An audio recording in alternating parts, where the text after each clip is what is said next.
കൊല്ലം ഓയൂരിൽ 6 വയസ്സുകാരിയെ തട്ടിക്കൊണ്ടുപോയ കേസിൽ കുട്ടിയുടെ പിതാവിന്റെ രഹസ്യമൊഴി ഇന്ന് രേഖപ്പെടുത്തും. തുടരന്വേഷണത്തിന്റെ ഭാഗമായി Kottarakkara first class judicial magistrate കോടതിയിലാണ് രേഖപ്പെടുത്തുന്നത്. അന്വേഷണ ഉദ്യോഗസ്ഥനായ കൊല്ലം ക്രൈംബ്രാഞ്ച് ഡിവൈഎസ്പി എം ജോസിന്റെ അപേക്ഷയിൽ കൊല്ലം ചീഫ് ജുഡീഷ്യൽ മജിസ്ട്രേറ്റ് കോടതിയുടെ നിർദ്ദേശപ്രകാരമാണ് മൊഴിയെടുക്കുന്നത്.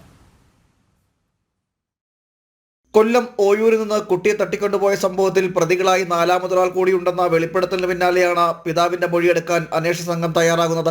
കേസിൽ ഇനിയും പുറത്തുവരാത്ത ചില സംഭവങ്ങളുണ്ടെന്ന അന്വേഷണ സംഘത്തിന്റെ സംശയത്തിന്റെ അടിസ്ഥാനത്തിൽ തുടരന്വേഷണത്തിന് പ്രോസിക്യൂഷൻ നൽകിയ അപേക്ഷ കോടതി അംഗീകരിച്ചു. തുടരന്വേഷണത്തിന്റെ ഭാഗമായി നേരത്തെ കുട്ടിയുടെ പിതാവിന്റെ മൊഴി രേഖപ്പെടുത്തിയിരുന്നു.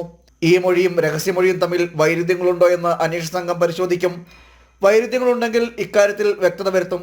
അല്ലാത്ത പക്ഷം ഏതാനും ദിവസങ്ങൾക്കുള്ളിൽ തുടരന്വേഷണ റിപ്പോർട്ട് സമർപ്പിക്കാനാണ് നീക്കം.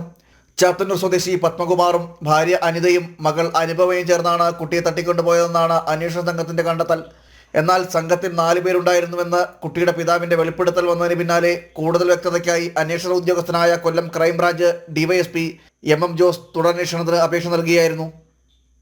ജനം, കൊല്ലം.